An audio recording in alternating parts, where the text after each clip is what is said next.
wabarakatuh. Selamat malam teman-teman semuanya. Terima kasih kehadiran teman-teman pada malam hari ini. KPK kembali akan menyampaikan perkembangan dari pengembangan perkara dugaan tindak pidana korupsi terkait pembangunan gereja King Mi di Mile 32 di Kabupaten Mimika, Provinsi Papua. Jadi perkara ini merupakan pengembangan dari proses penyidikan setelah melalui gelar perkara dan kemudian disepakati sebagai keputusan kolektif kolegial KPK, sehingga kemudian ditetapkan ya, tersangka baru yang teman-teman sudah tahu ada 4 orang, namun memang kami belum mengumumkan secara resmi identitas dari para tersangka karena kami pun tahu teman-teman bahwa identitas dari para tersangka kami akan sampaikan nanti pada saatnya ketika proses penyidikan cukup dan juga dilakukan penahanan terhadap para tersangka dimaksud. Malam hari ini 4 orang tersangka tadi pagi juga sudah kami sampaikan telah hadir di Gedung Merah Putih KPK dan telah dilakukan pemeriksaan tentunya oleh tim penyidik KPK dengan didampingi oleh penasihat hukumnya, sehingga sesuai dengan kewenangan yang dimiliki kemudian KPK melakukan penahanan terhadap 4 orang dimaksud. Namun demikian tentu selengkapnya dari konstruksi perkara ini termasuk identitas dari para tersangka akan disampaikan oleh Pak Deputi Penindakan Pak Asep yang hadir bersama kita di malam hari ini. Kami silakan Pak Asep, dan setelahnya seperti biasa kami beri kesempatan teman-teman untuk bertanya terkait dengan perkara ini maupun penanganan perkara lainnya yang sedang berlangsung di KPK. Baik Mas Ali, terima kasih. Bismillahirrahmanirrahim. Assalamualaikum warahmatullahi wabarakatuh. Selamat malam dan salam sejahtera bagi kita sekalian. Yang terhormat Mas Ali beserta rekan-rekan sekalian para jurnalis yang berbahagia. Alhamdulillah sore hari ini setelah ini yang keempat di minggu ini Mas Ali. Mas Ali alhamdulillah hadir di yang keempat ini. Baik, rekan-rekan sekalian, pada sore hari ini kami kembali akan membacakan pengumuman terkait penahanan tersangka dalam pengembangan perkara dugaan tindak pidana korupsi terkait pembangunan gereja King Mi Mile 32 di Kabupaten Mimika, Provinsi Papua. Informasi ini merupakan lanjutan dari pengembangan perkara dugaan tindak pidana korupsi pembangunan gereja King Mi Mile 32 di Kabupaten Mimika, Provinsi Papua. Dalam proses penyidikan awal dengan tersangka Saudara EO dan kawan-kawan, Bupati Timika, tim penyidik menemukan adanya peran pihak-pihak lain yang diduga turut serta dalam terjadinya tindak pidana dan dapat dipertanggungjawabkan secara hukum.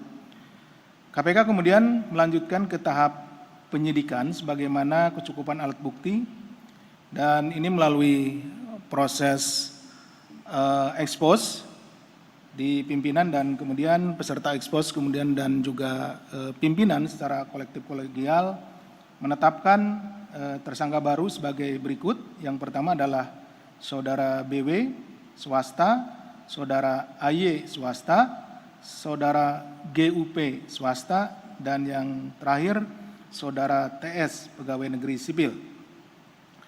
Sebelumnya untuk perkara ini KPK juga telah menetapkan dan mengumumkan 3 orang tersangka sebagai berikut.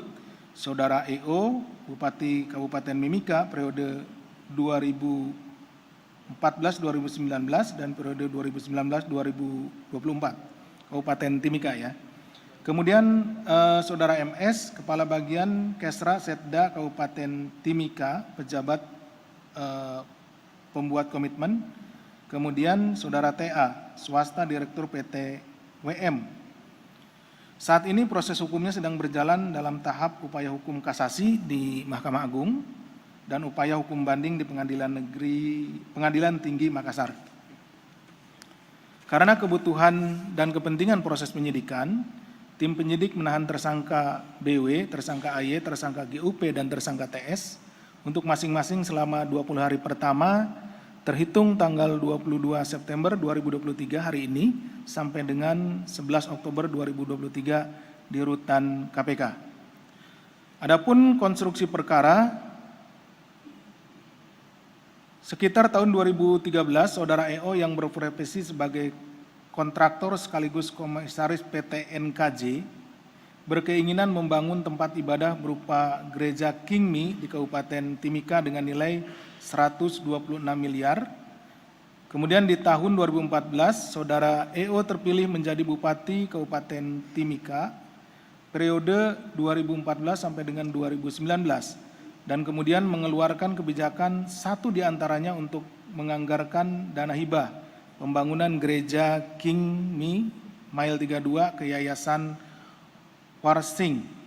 Kemudian tim anggaran pemerintah daerah atau TAPD Kabupaten Timika sebagaimana perintah Saudara EO memasukkan anggaran hibah dan pembangunan Gereja Kingmi Mile 32 sebesar 65 miliar ke anggaran daerah Pemkab Timika tahun 2014.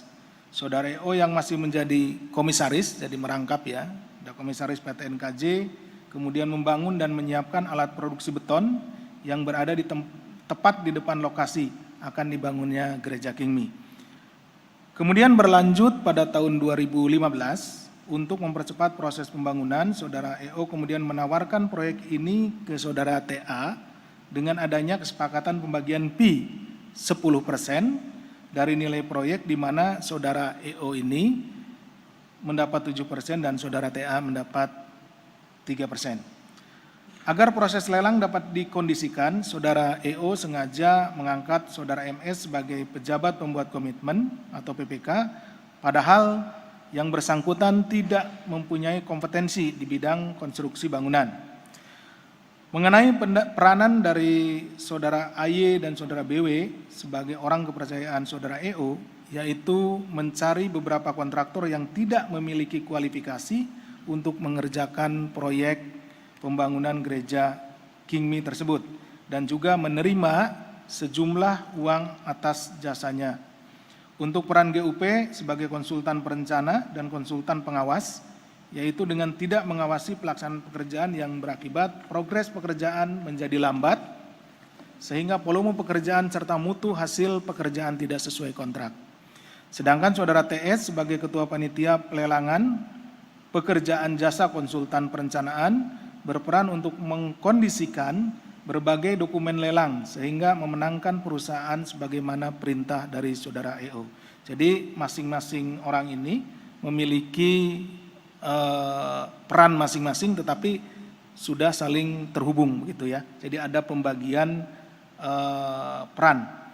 Kemudian Saudara EO juga memerintahkan Saudara MS untuk memenangkan Saudara TA sebagai pemenang proyek walaupun kegiatan lelang belum diumumkan. Belum diumumkan tapi sudah ditunjuk pemenangnya, demikian. Setelah proses lelang dikondisikan, MS dan TA melaksanakan penandatanganan kontrak pembangunan Gereja Kingmi dengan nilai kontrak 46 miliar. Untuk pelaksanaan pekerjaan, Saudara TA kemudian mensubkontrakan seluruh pekerjaan pembangunan gedung Kingmi.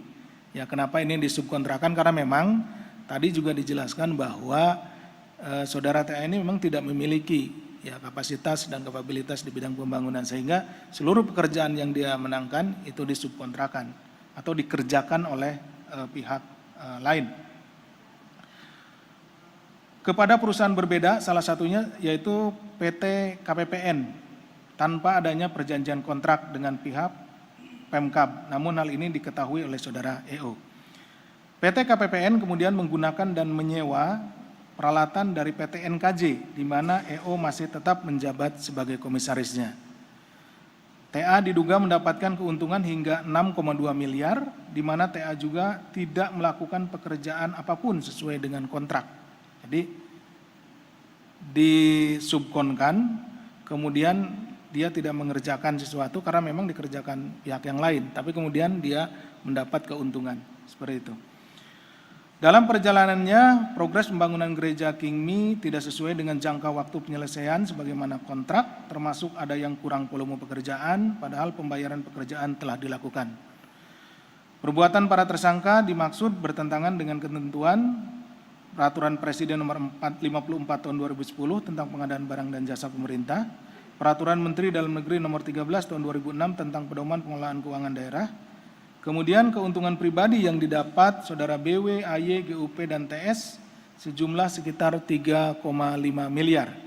Akibat perbuatan para tersangka mengakibatkan timbulnya kerugian keuangan negara setidak-tidaknya sejumlah sekitar 11,7 miliar. Selanjutnya para tersangka disangkakan melanggar pasal 2 ayat 1 atau pasal 3 Undang-Undang Nomor 31 Tahun 99 sebagaimana telah diubah dengan Undang-Undang Nomor 20 Tahun 2001 tentang perubahan atas Undang-Undang Nomor 31 Tahun 99 tentang pemberantasan tindak pidana korupsi. Junto pasal 55 ayat 1 ke 1 KUH pidana. Demikian yang bisa kami sampaikan. Terima kasih. Wassalamualaikum warahmatullahi wabarakatuh. Saya kembalikan kepada Mas Ali. Terima kasih Pak Asep yang sudah membacakan pengumuman